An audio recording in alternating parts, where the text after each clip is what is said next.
Today's जी के programme में आपका स्वागत है। सबसे पहले अभ्यास प्रश्न देख लेते हैं। हाल ही में किस मंत्रालय ने अपने नाम को शिक्षा मंत्रालय में बदलने का प्रस्ताव दिया है? संसदीय कार्य मंत्रालय, मानव संसाधन और विकास मंत्रालय, खाद्य प्रसंस्करण उद्योग मंत्रालय या फिर सांख्यिकी और कार्यक्रम कार्यान्वयन मंत्रालय। सही जवाब है इसका ऑप्शन बी, मानव संसाधन और विकास मंत्रालय। मानव संसाधन और विकास मंत्रालय यानी एचआरडी मिनिस्ट्री ने अपने वर्तमान नाम को शिक्षा मंत्रालय में बदलने का प्रस्ताव दिया है। पूर्व इसरो प्रमुख के कस्तूरीरंगन के नेतृत्व में विशेषज्ञों के एक समूह ने सबसे पहले मंत्रालय का नाम बदलने का प्रस्ताव रखा था। यह नई शिक्षा नीति के मसौदे में एक महत्वपूर्ण सिफारिश थी। आपको बता दें कि नाम में परिवर्तन शिक्षा और शिक्षा पर ध्यान केंद्रित करने के लिए प्रस्तावित किया गया है। तो इस तरह इस प्रश्न का सही जवाब है ऑप्शन बी। हमारे वीडियो अंग्रेजी में देखने के लिए फॉलो करें हमारा ही दूसरा यूट्यूब चैनल दृष्टि IAS इंग्लिश।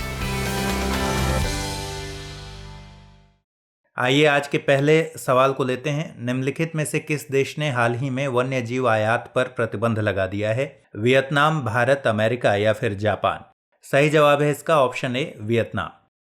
बीते दिनों वियतनाम ने घोषणा की कि वह वन्य जीव आयात पर प्रतिबंध लगा रहा है। एक आदेश में वियतनाम के प्रधानमंत्री ने कहा कि यह प्रतिबंध वन्य जीवों के मृत या जीवित उन सभी प्रकार के आयातों पर लगाया गया है जिसमें अंडे और लार्वा शामिल हैं। आपको बता दें कि वियतनाम वन्य जीव उत्पादों के लिए एक लोकप्रिय डेस्टिनेशन रहा है। यह प्रतिबंध कोरोना वायरस की बढ़ती चिंताओं के चलते लगाया गया है, क्योंकि यह माना जाता है कि कोरोना महामारी जानवरों से मनुष्यों में फैली है। तो इस तरह इस प्रश्न का सही जवाब है ऑप्शन ए।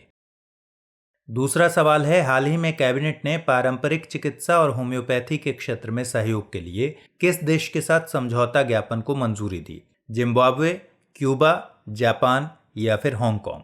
और इसका सही जवाब है ऑप्शन ए, जिम्बाब्वे।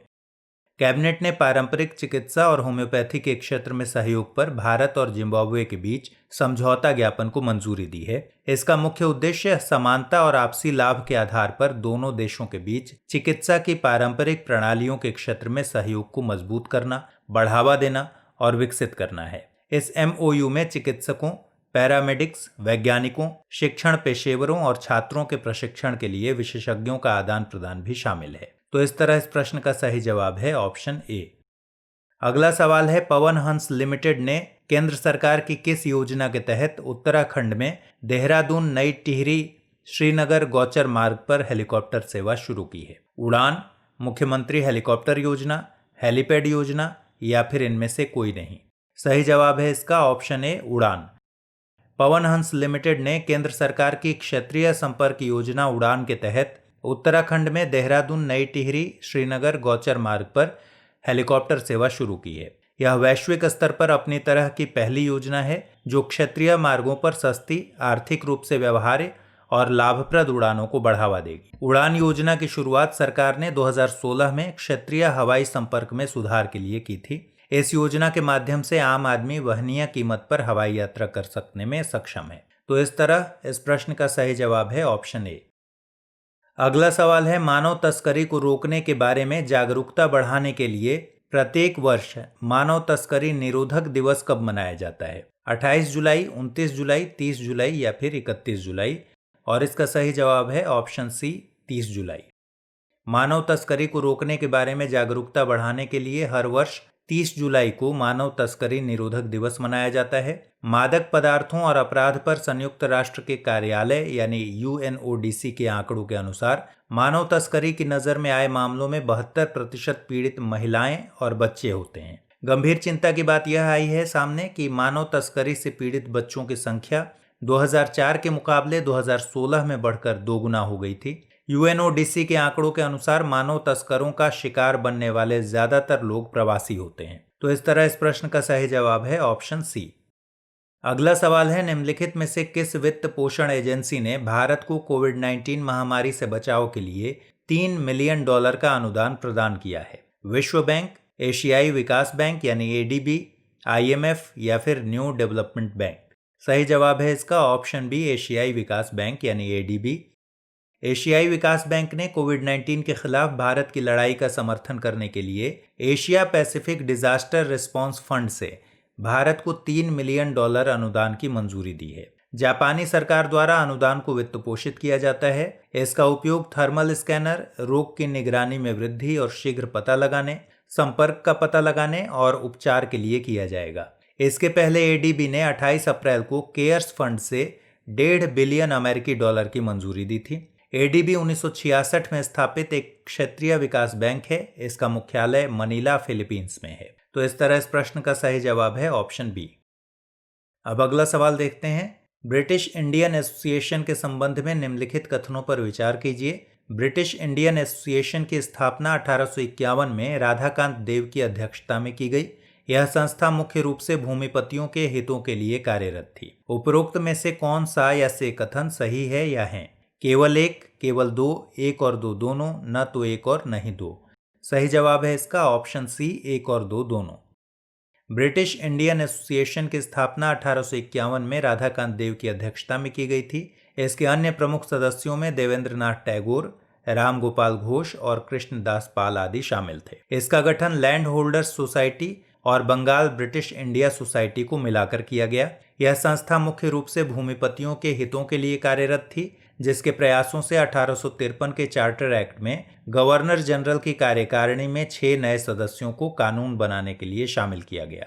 तो इस तरह इस प्रश्न का सही जवाब है ऑप्शन सी। 7वां सवाल है, गांधार शैली के संबंध में निम्नलिखित कथनों पर विचार कीजिए। इस शैली को इंडो ग्रीक शैली या यूनानी बौद्ध शैली भी कहा जाता है। इस शैली में बुद्ध की मूर्तियां यूनानी देवता अपोलो के समान बनाई गई हैं। उपरोक्त में से कौन सा या से कथन सही है या है? केवल एक, केवल दो, एक और दो दोनों, न तो एक और नहीं दो। सही जवाब है इसका ऑप्शन सी। पहली शताब्दी ईसा पूर्व के मध्य उत्तर पश्चिम में गांधार में कला की एक शैली का विकास हुआ। इसे गांधार शैली कहते हैं। इस शैली को इंडो ग्रीक शैली या यूनानी बौद्ध शैली भी कहा जाता है, जिसका सर्वाधिक विकास कुषाण काल में हुआ। इस कला की विषय वस्तु बौद्ध परंपरा से ली गई है, जबकि निर्माण कार्य यूनानी तरीके से किया गया है। गांधार शैली में बुद्ध की मूर्तियां यूनानी देवता अपोलो के समान बनाई गई हैं। तो इस तरह दोनों कथन सही हैं। ऑप्शन सी सही उत्तर है। अगला सवाल है, निम्नलिखित में से किस शासक का संबंध मामलुक वंश से नहीं है? कुतुबुद्दीन ऐबक, गयासुद्दीन बलबन, रजिया सुल्तान या फिर गयासुद्दीन तुगलक। सही जवाब है इसका ऑप्शन डी, गयासुद्दीन तुगलक। मामलुक वंश को सामान्यतः गुलाम वंश भी कहा जाता है। इसकी नींव कुतुबुद्दीन ऐबक ने रखी थी। आमतौर पर 1206 से 1290 ईस्वी तक भारत पर शासन करने वाले शासकों को मामलुक नाम से जाना जाता है। इन शासकों में कुतुबुद्दीन ऐबक के बाद इल्तुतमिश, रजिया सुल्तान और गयासुद्दीन बलबन प्रमुख हैं।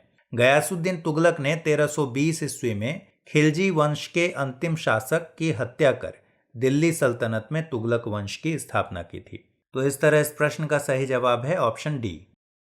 9वां सवाल, भारत शासन अधिनियम 1935 के संबंध में निम्नलिखित कथनों पर विचार कीजिए। इस अधिनियम के द्वारा तीसरी बार संघात्मक सरकार की स्थापना का प्रयास किया गया। इसके तहत प्रांतीय स्तर पर द्वैध शासन को समाप्त करके केंद्र स्तर पर द्वैध शासन प्रणाली स्थापित की गई। उपरोक्त में से कौन सा या से कथन सही है या है? केवल एक, केवल दो, एक और दो दोनों, न तो एक और नहीं दो।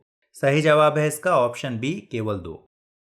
भारत शासन अधिनियम 1935 के द्वारा पहली बार संघात्मक सरकार की स्थापना का प्रयास किया गया।